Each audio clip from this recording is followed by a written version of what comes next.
Welcome, everyone, to Gays Anonymous.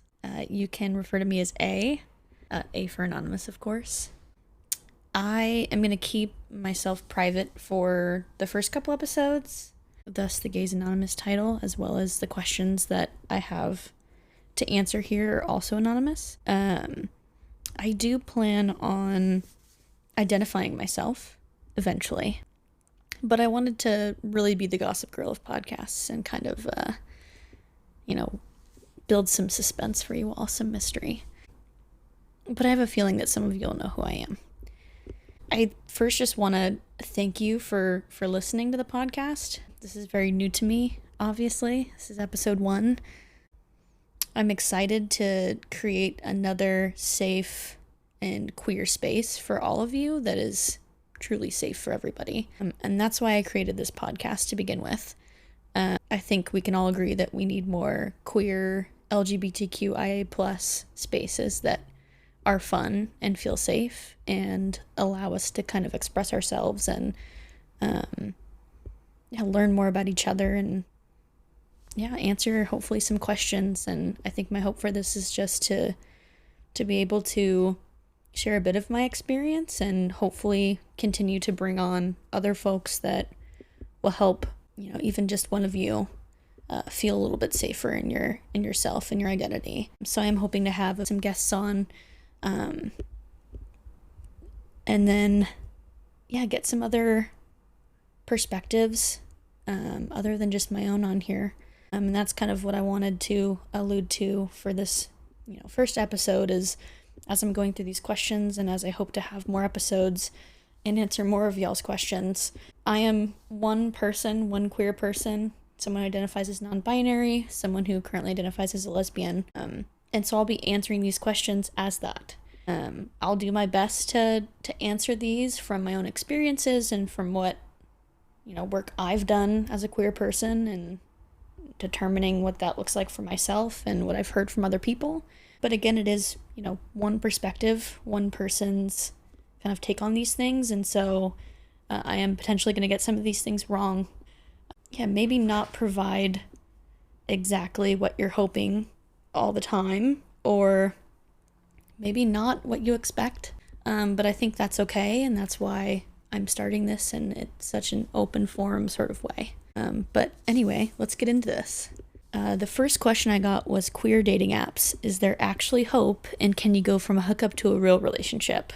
Speaking from experience, I do think there is hope. I think you have to find queer dating apps that are what you're looking for, in the sense of the dating app itself needs to be geared towards the way that you want to date.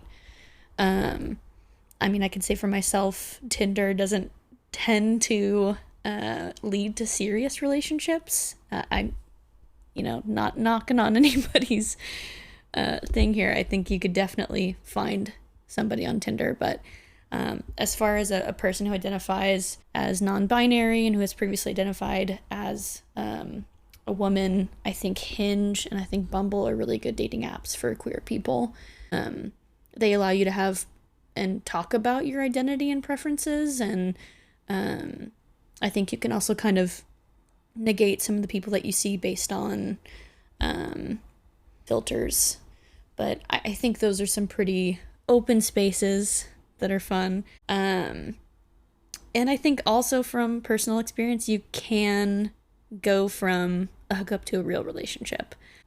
I don't think it happens all the time, but I definitely think that you can get it to a more serious place. Because I think, in this society, this day and age, we're all trying to meet people, and I think it's become even harder to meet someone out in person. And so I think starting that relationship online, whether it's through a hookup or just talking to somebody, I think that's a really good way to start and put yourself out there. Also, you can just have hookups.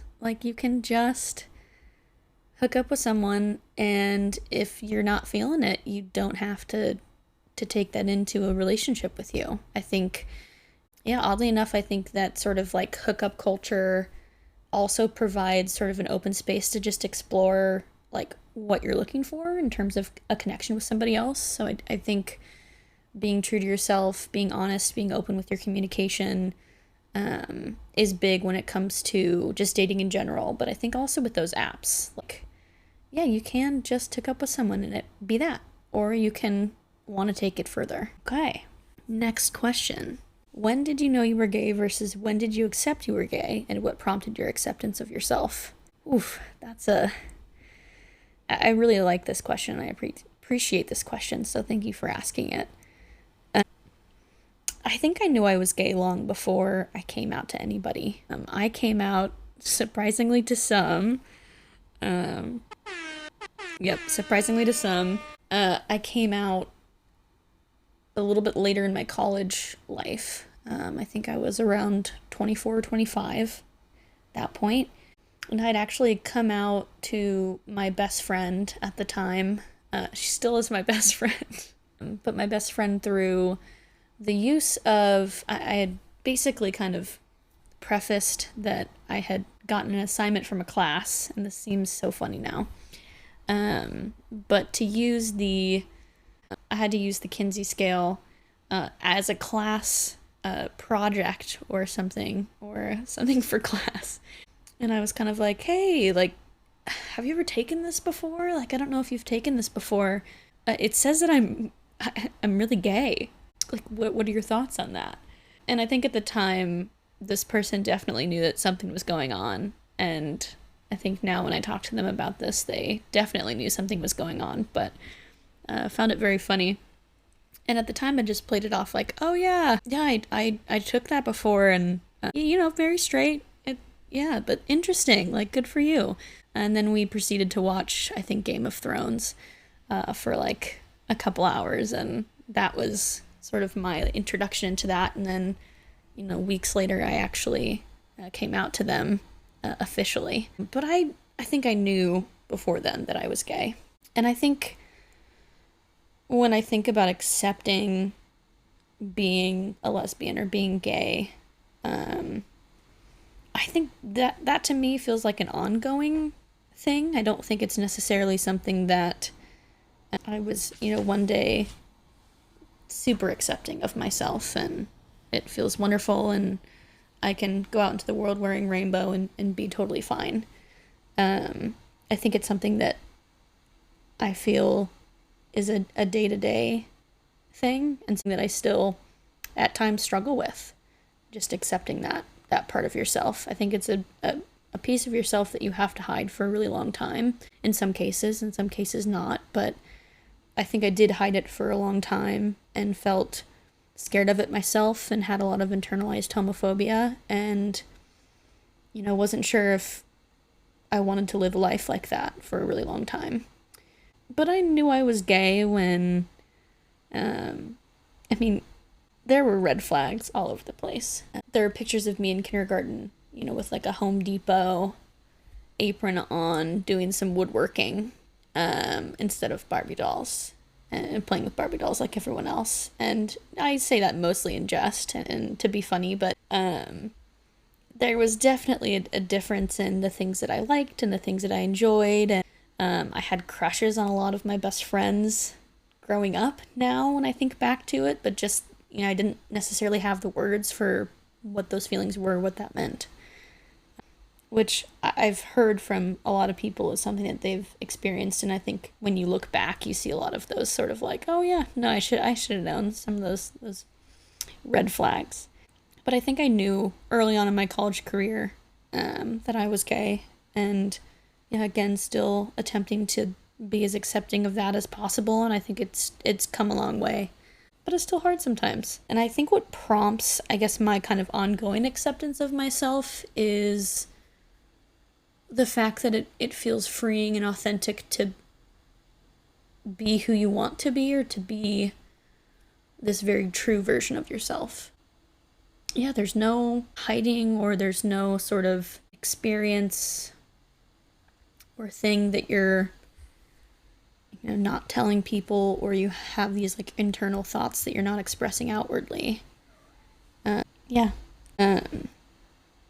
I think what consistently like prompts my acceptance of myself is continuing to see other queer people, talking to other queer people, being around queer people and in queer spaces, which is partly why I've created this podcast. But I think seeing versions of myself or slightly exaggerated versions of myself on TV or media or following people on Instagram, I think all of those things help kind of negate some of that internalized homophobia and help me accept myself on a day-to-day basis, really. This next question is, what are some ways to know if someone you're interested in is just giving friend vibes or relationship vibes when they've not expressed they're gay before, or even if they are, how do you toe that line and figure it out?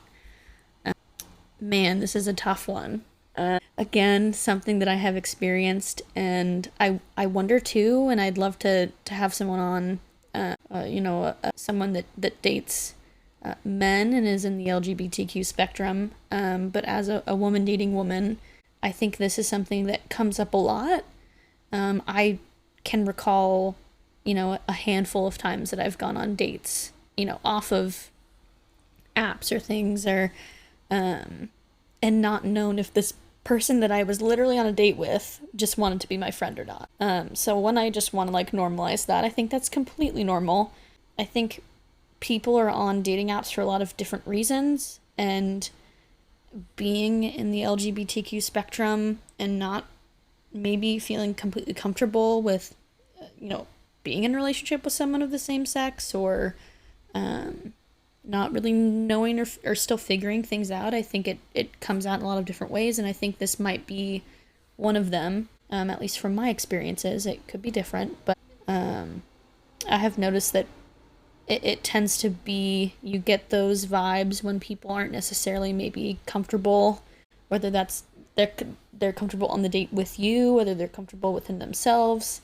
But I think the biggest thing here, and what I wished I would have done previously, is ask the person, or even if you're a little bit uncomfortable doing that in person or feel like that could be a little forward for them, alluding to that in your text messages or the messages that you're sending on your dating apps, and really kind of making it clear, like, explicitly saying like, so it's a date. Or you can be a bit forward and say, yeah, am I meeting you on Tuesday for a date? Are we just friends hanging out? Like, what are you feeling? What are the vibes you're getting? Would you be comfortable with this being a date? And I know it's hard to put yourself out there, especially if you're attempting to get on these apps for maybe the first time, or this is a first date or a second date. It's hard to put yourself out there. But I think at the end of the day, if you're thinking that on this date, or you're thinking, I wonder if this is a date, if this is not, I can almost for certain say that other person is probably feeling the same way. And they, at the end of the day, would also be happy that they know, too. So that would be my advice for that. I know it's hard, and I've been there. Trust me, I've been there. It is not easy at all. But I think good for you for even putting yourself out there to begin with. Give yourself a little grace, for sure. It's hard. Okay. This next one, how can I find therapists or doctors that I know are queer friendly? This is a great question. I think the biggest one is, you go on to any, Psychology Today, or you look up a therapist online through maybe you saw a billboard or a building that had the name of the practice on there. I think, again, this is an important one-to-one ask, if this is a place you're calling into, are these therapists LGBTQ friendly? Some of them even discuss how they identify and say that they're part of that community. And so if you want to find someone that's specifically part of that, looking into the bios of people asking when you're calling providers. There are also some really awesome things like Psychology Today. If you go into, find my therapist on psychologytoday.com, you can specifically filter LGBTQ therapists. And so having those filters on can definitely let you know that somebody has had or put that in their bio that they are LGBTQ plus friendly, or that that's maybe a special population that they're hoping to have clients of. So that's what I would say in terms of therapists. Doctors, I think, is very similar. Anytime you're looking on your insurance websites or calling in, asking about LGBTQ plus friendly providers, asking for a bio, or specific populations that they work with. I think that's always the big one, is asking which populations they specialize or work with. And then kind of going from there and picking a provider that works for you. Okay, next question. What was one way that you started expressing your queerness that felt good? This is another great question. I think it has also been a tricky part of my coming out process, I think, too, is just this, I think I very much put a lot of stake and thought into what I looked like. I wanted to, right when I came out, I wanted to look more queer. And I think I can even remember asking my friends, like, does this outfit make me look queer? Because I want other people to know that I'm queer. But I think I also have been able to express myself and my queerness through what I wear. But I think also that inherently is just things that you feel good in. I don't think being queer or queerness looks a certain way, and I think that's honestly the beauty of it, and something that I've had to kind of learn and remind myself at times, is that, you know, an outfit doesn't make me look queer. I think what makes me look or feel queer is the way that I present in these outfits and the way that I feel and the way that I express myself just through my personality. I mean, Doc Martens do help, I will say. A good Cholet and a good Doc Marten definitely won't send the wrong signals. But I do think clothes and the way you present yourself outwardly isn't inherently queer, but I think it's something that you can play with, and is just a good expression of yourself and the way you want other people, I guess, to see you. And if that looks queer to you, then I bet it looks queer. And whatever that looks like is awesome and okay. Okay. Well, that is my first episode of Gays Anonymous. So I wanted to thank everybody for listening. If you'd like to send in questions, I've got a ton more that I'm hoping to answer. If you haven't heard your question yet, I'm sure it will be coming. But if you'd like to send in questions, I have that information in the bio. So you can go ahead and send me your questions. You can remain anonymous if you'd like. Just let me know if you want to be named or not named in the email. And then also, if you have certain general ideas or things that you'd like to see from this podcast, I'm super open to ideas. I'm hoping eventually to have different segments and it not just be me talking specifically about questions, but, you know, maybe what's going on in queer news right now, or a mental health check-in, things like that. So, you know, send me your ideas, comment, talk to me about what you like, what you don't like. I'm happy to hear it all. And also I'm hoping to get some individuals on that are willing to talk about their experiences and come from a different lens that isn't just mine. So I'm really excited to do that. And again, just happy to have everybody here, excited that this can be an open and honest space for everybody and all. So keep living your authentic lives and doing what you need to do and what you want to do. But yeah, thanks for listening to Gays Anonymous, and send me an email if you'd like. But we will see you on episode 2. Bye-bye. That was dumb. That was the wrong sound. Okay.